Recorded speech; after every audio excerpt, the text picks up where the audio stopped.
Jonathan Harris is a Democratic political commentator, and he joins us tonight. Mr. Harris, thanks very much for coming on. So they're talking about releasing more than 1 million felons back onto the streets. Do you think most people are in favor of that?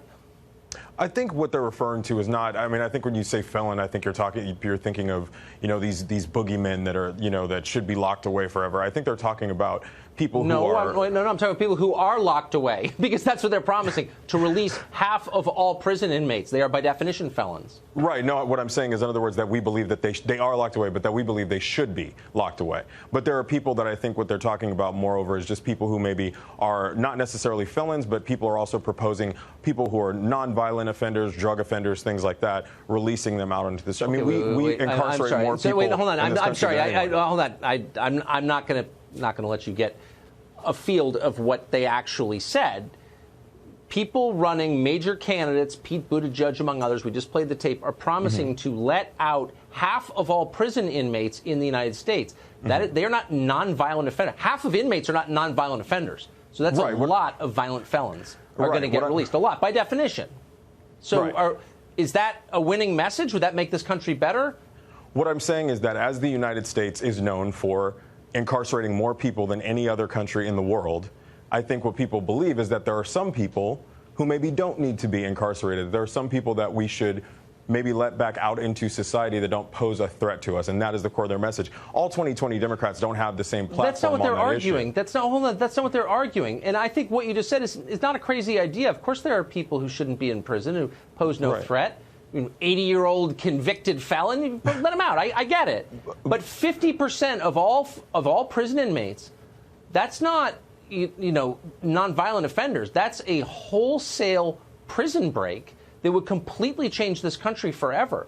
The crime rate would spike. There's no way around it, and that's why no one's ever proposed that before. I think a prison break sort of implies that there's criminals running out of jail in some sort of breakout. What they're talking about is legally. Well, letting half of them out. Okay.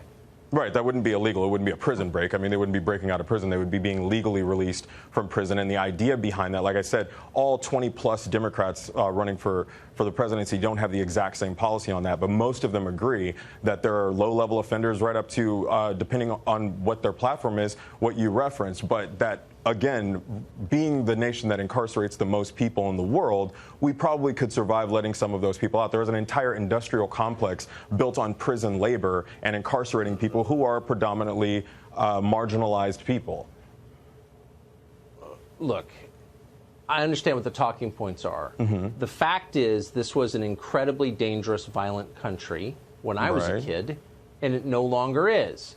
And one of the main reasons for that is because we locked a lot of people up. Now, I'm sure we locked some people up who didn't deserve to be locked up and kept them locked up for too long. And, I'm sure there are ways we could improve the system. But there are also people, who were locked up that disproportionately impacted people of color, so on and so forth, while other people, maybe non-people of color who committed the same crimes, nobody argued, did not get locked up. Hold on. It's a crock? It's statistically supported by data. We hauled people off the street and put them into prison because of their skin color.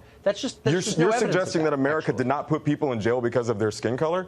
I mean, because we know that if an African American. I'm saying that out loud. That's a lie. And you shouldn't, because if an African American committed the exact same crime, we know this with drug statistics for sure, that for the same drug offenses, African Americans are 4 times as likely to get locked up. It's a fact. Racist, it's not my opinion. So we need to let half of all prison inmates out of prison. All right.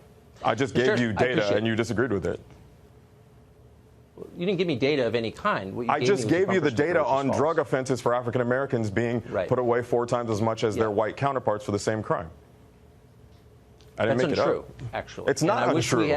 You did make it is untrue. It is untrue. It's not for the same crime, actually. You can look it up. But we're out of time, unfortunately. Okay. I have. I wrote a book on it, actually. Funny you mentioned it. Thanks very much. Thank you.